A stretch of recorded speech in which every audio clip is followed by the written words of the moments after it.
You ever live so far out in the country that your instincts sense trouble before your eyes can confirm it? Where I live, dawn belongs to the cattle, the wind, and people keeping to themselves. You don't pull up to a private gate before sunrise unless somebody invited you. And you sure as hell don't creep onto private property with your headlights off like you have every right to be there. But at 5:14 that morning, 3 men decided to do exactly that. My phone vibrated 3 times on the nightstand. Motion alert. South entrance. That gate sits low beside the dry wash at the far edge of my property. Nobody uses it except me. Nobody. The room was still completely dark, but my dogs were already awake. 2 old shepherds, both retired working dogs, were sitting perfectly upright and staring toward the window without making a sound. That alone told me enough. I checked the camera feed. A white cargo van with no plates and its headlights turned off was crawling up my private road like it had nowhere else to be. On the side was a cheap decal that read Regional Property Compliance Unit. That told me everything I needed to know.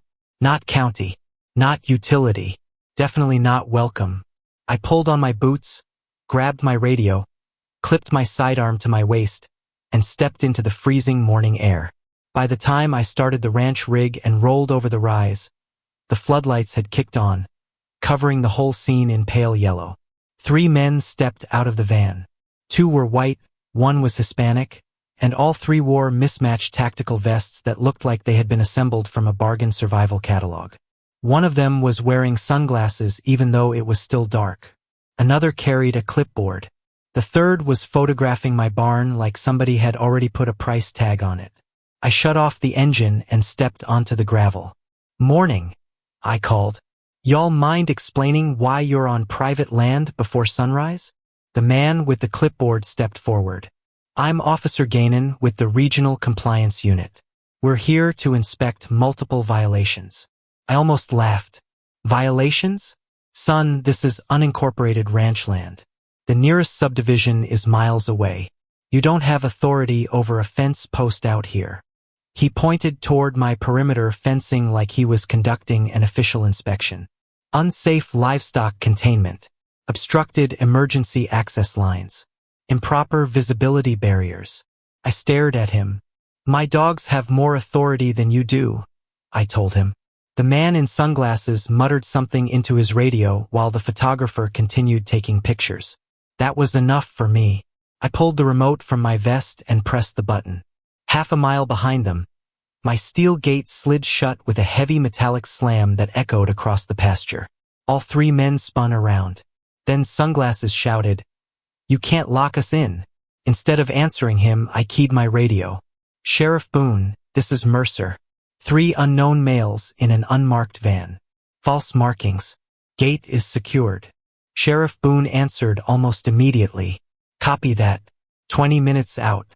Do not escalate unless you must." Unfortunately, things were already moving in that direction. The clipboard guy started losing his temper. "We need to leave now. This is an official operations vehicle." I looked at the van and shook my head. "Official? That thing looks like it was bought behind a pawn shop." That was when one of them panicked and sprinted toward the side fence. The other 2 followed. They slammed into an old cedar brace post hard enough to crack it, and the wire snapped loose with a sound I could feel in my teeth. Inside the small pen beyond it, my calf, a young red heifer named Daisy, jerked awake and bolted. Her leg caught in the fallen wire, and the sound she made stopped me cold.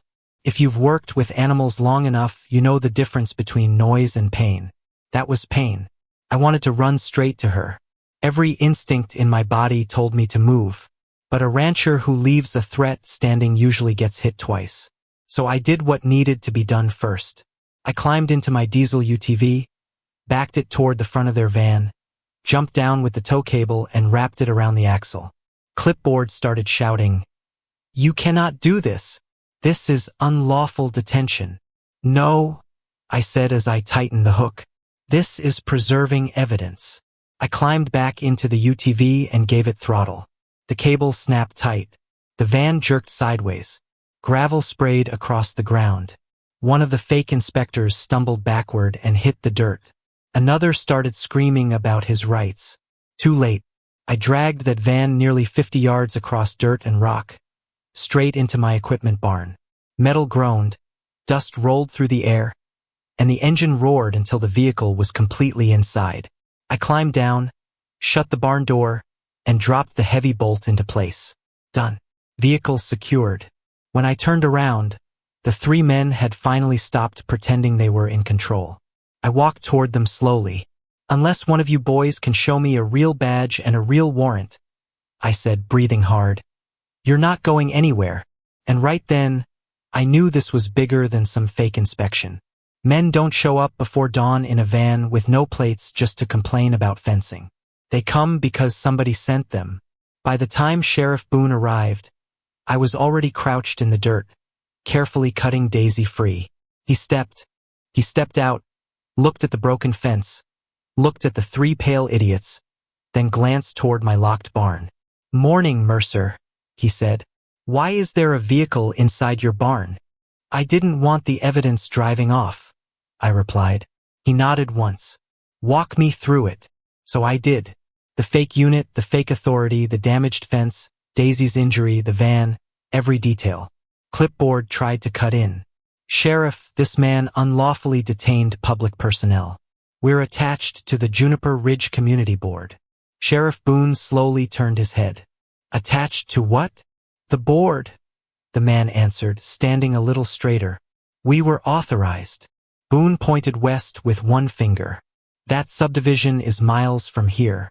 This ranch isn't in it, beside it, or under it." The man swallowed. "Our operational map says otherwise." Sheriff Boone's voice went cold.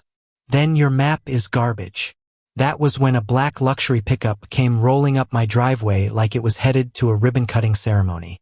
Out stepped a man wearing a pressed shirt, polished boots, and a smile that looked expensive enough to cover whatever bad intentions were underneath. Elias Crane, president of the Juniper Ridge Board and the developer's favorite son. A snake wearing a clean collar. He walked directly toward the sheriff, extending his hand while keeping his voice smooth. "Sheriff Boone, I came as soon as I heard there was some confusion." Boone didn't shake his hand. "What are you doing here, Crane?" "Just making sure our field team is treated fairly." Then Crane turned toward me. The smile remained, but something underneath it changed. Softer around the edges, colder underneath. "Mr. Mercer," he said, "I've heard you can be difficult." I didn't answer. He opened a leather folio and handed over several documents covered with embossed seals and the kind of confidence people use when they expect everyone else to be intimidated. "Emergency jurisdiction extension," he said. "The board has temporary oversight authority for this corridor." Sheriff Boone flipped through the pages for maybe 8 seconds before closing the folder. "These aren't legal," he said. Crane blinked. "Excuse me?" Boone handed the papers back. "These aren't even good fakes." Something tightened across Crane's face. He started talking about long-term planning, community expansion, access routes, development interests, and future infrastructure. Boone cut him off before he could finish. "This land isn't part of your plans, your authority, or your imagination." That was when Crane stopped pretending. He looked directly at me and dropped the polished tone completely. "You're standing in the way, Mercer." I stepped closer. "Then I guess you picked the wrong gate." He stared at me for another second before turning back toward the sheriff. "My attorney will be in touch," he said. "There will be consequences." Boone crossed his arms. "The only consequences today are for your 3 clowns." Crane didn't defend them. He didn't argue. He didn't even bother looking their way. He simply climbed back into that spotless truck, started the engine, and said one thing before driving away. "This isn't over." He was right. It wasn't. And what happened that morning was only the beginning. After the sheriff hauled the 3 men away, the ranch went quiet, but it wasn't peaceful quiet. It was the kind of silence that comes after trouble leaves and before something worse decides to return. I moved Daisy into a smaller pen and called the vet. Doc Harris arrived within the hour. He took one look at her leg and gave the kind of sigh that tells you the bill isn't going to be pretty. Wire cuts, tendon strain, deep bruising extending all the way up the joint. He treated her, wrapped the leg, gave her medication, then handed me the invoice. A little over $18,000. He looked at me and said, "This didn't happen by accident." "No," I told him. "It didn't."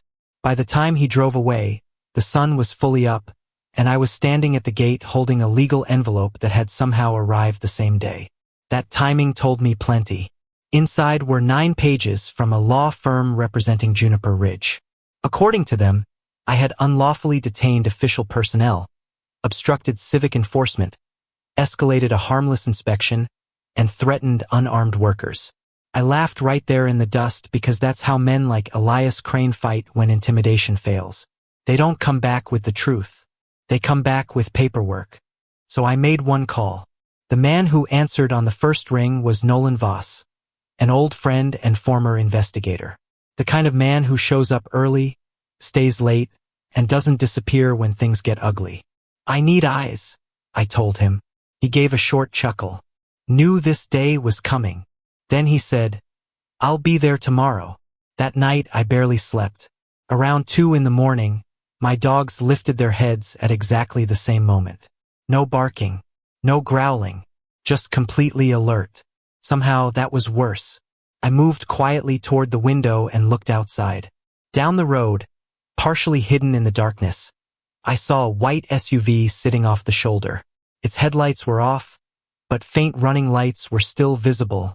The faint running lights were still visible, watching the house from the darkness. Then I found the bait. A chunk of raw meat had been placed just inside the fence line, weighted down with a rock. Blue crystals were scattered across the top. Poison. Not for coyotes.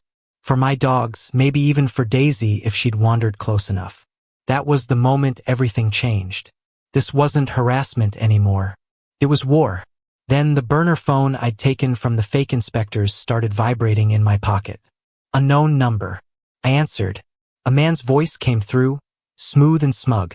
"You're making this harder than it needs to be, Mr. Mercer."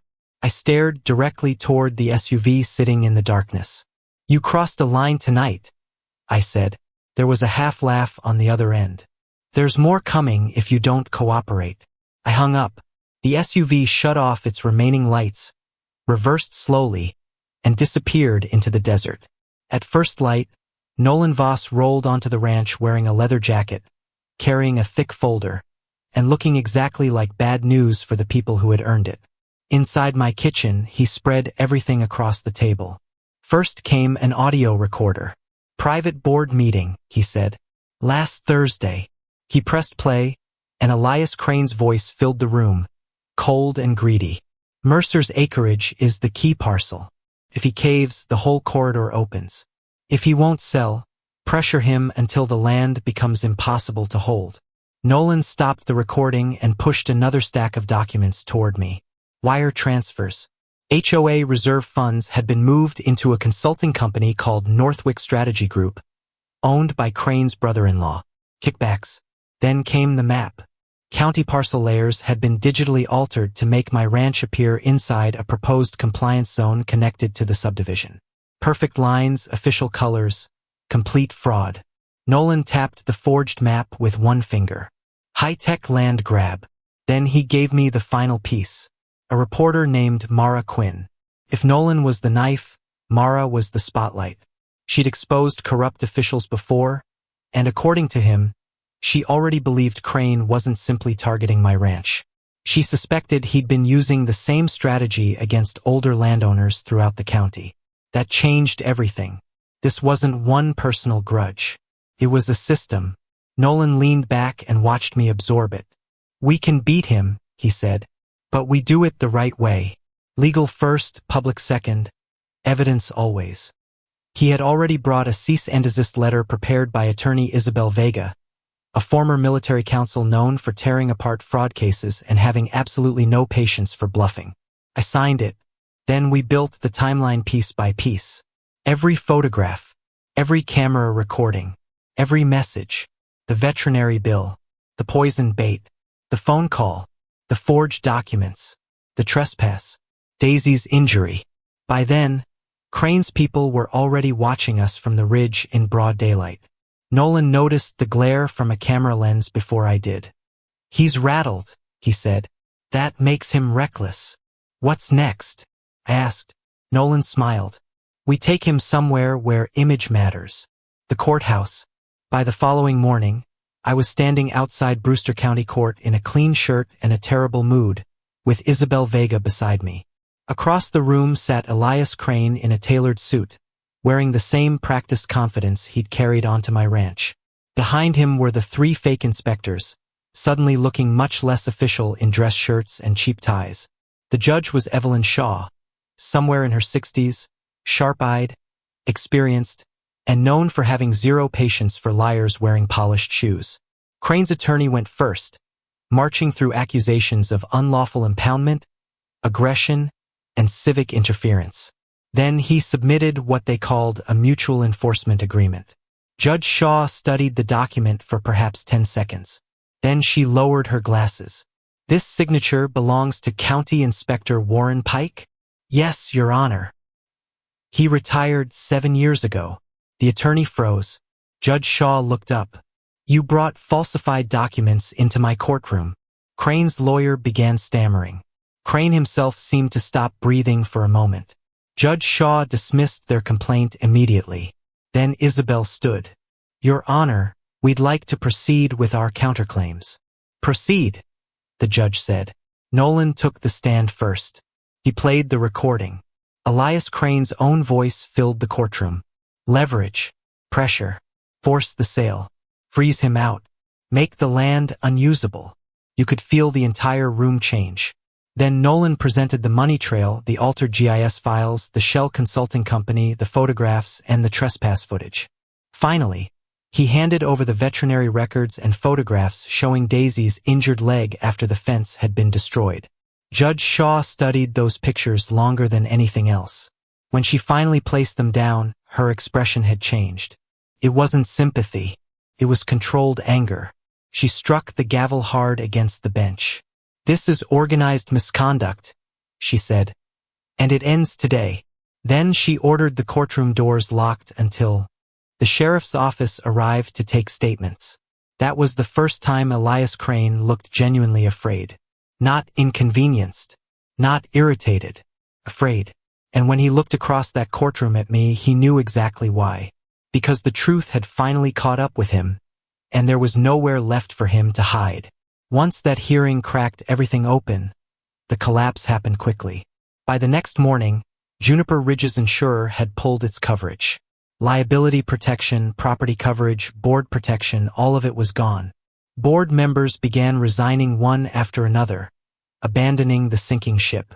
Neighborhood pages exploded with leaked emails, screenshots, and clips from the hearing.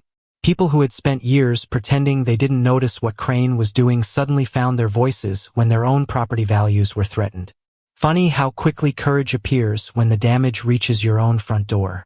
That evening, they called an emergency community meeting inside the school gym. I hadn't gone there planning to speak, but when enough people start whispering your name across a crowded room, staying silent becomes its own kind of statement. So I walked to the front, plugged in a drive, and let the evidence speak for itself. First came the drone footage showing the fake patrol on my property. Then the photographs of Daisy and her treatment records. Third was the forged parcel map. Fourth were the financial transfers to Northwick. Fifth was Elias Crane's own recorded voice explaining the entire plan. By the time the recording ended, the entire gym had fallen completely silent.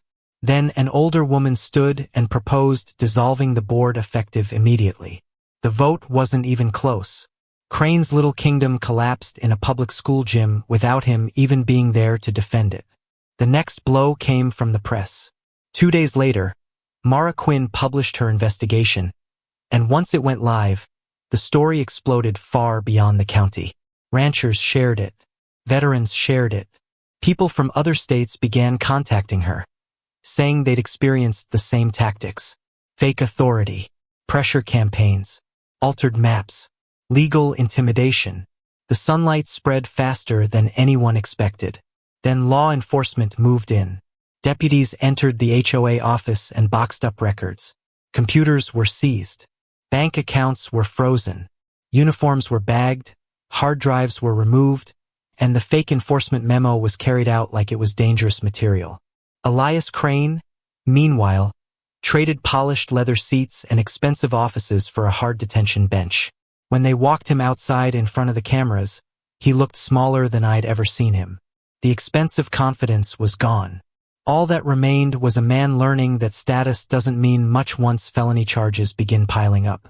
Later that day, the district attorney announced 8 counts involving fraud, conspiracy, forged records, misuse of funds, harassment, and attempted unlawful land acquisition. No bail requested. Flight risk. That was the phrase that stayed with me because men like Crane always assume they'll be the ones closing the gate behind them. They never imagine being the ones locked inside. Sheriff Boone came out that afternoon to make it official. Crane's not going anywhere, he told me, and added that some of the others were already cooperating. I nodded. He looked across the ranch for a moment, then turned back toward me. You did the right thing, he said. You protected your land, your animals, and your evidence. But don't mistake this ending for the end of the story. I looked toward the pasture where Daisy was standing quietly on her recovering leg. For the first time in days, the ranch felt like itself again. No strange vehicles on the road. No cameras hidden in the darkness. No fake inspectors pretending they had authority. Just wind moving through the grass, cattle shifting in the distance, and my dogs resting beneath the porch. I realized something then. Men like Elias Crane survive by convincing everyone around them that they are untouchable. They build systems designed to make ordinary people feel powerless. But systems built on lies eventually collapse under the weight of their own evidence. I walked back toward the barn and checked the locks one more time. The same steel doors that had held Crane's van now stood between my property and the outside world. Daisy lifted her head when she heard me, then went back to grazing. I rested my hand against the weathered fence post and looked across the land I'd spent years protecting. They came before sunrise believing nobody would stop them. They came with fake badges, fake maps, fake authority, and a plan to push me off my own property. What they didn't understand was simple. I wasn't standing in their way. I was standing on my own ground. And sometimes that's the strongest position a man can have. You were right to fight. Coming from him, those words meant something. A few days later, I rode out to the repaired fence line where Daisy had been injured. She was still limping, but she was healing, which was more than I could say for the people responsible. By then, the land felt different, lighter, cleaner, like something rotten had finally been pulled out by the roots. Not long after that, Mara called me again. This story has gone national, she said. Lawmakers are watching. Other landowners are coming forward. Crane may be the first domino. I leaned against the porch rail and watched the sun sink gold behind the ridge. For weeks, that man had tried to trap me with fake rules, fake maps, fake authority, and hired intimidation. Now he was the one trapped. Months passed. The criminal case moved forward. Civil judgments followed. Then one morning, Sheriff Boone pulled into my driveway carrying an envelope thick enough to matter. Inside was the restitution order. Damages, veterinary costs, property loss, legal expenses, recovery costs. A little over $200,000. I held the order in my hands for a moment, not because the money mattered most, but because that piece of paper meant they finally had to acknowledge what they'd done. That part mattered. I used some of the money to rebuild stronger than before. New reinforced fencing, new gate hardware, better cameras, better lighting, and at the front entrance, I mounted a fresh steel sign with letters deep enough to outlast me. Private ranch, no trespassing, no association authority, no exceptions. When the evening sun hit that sign, it looked like a warning carved directly into iron. The kind of warning that doesn't need an explanation. These days, I sometimes sit on the porch with a cup of black coffee after sunset and listen to the quiet. Real quiet. Not the kind that hides danger. The kind that comes after a man stands his ground and keeps what's his. My shotgun still rests beside the chair. Not because I expect a fight every night, but because some things belong exactly where they belong. Same as fences. Same as land. Same as the truth. And if this whole mess taught me anything, it's this. Bullies want panic. Crooks want silence. Frauds want confusion. So if somebody ever comes after what's yours, don't give them any of those things. Stay calm. Document everything. Know the law better than they expect you to. And when the moment comes, let the truth accomplish what anger never can. Because the strongest move isn't always the loudest one.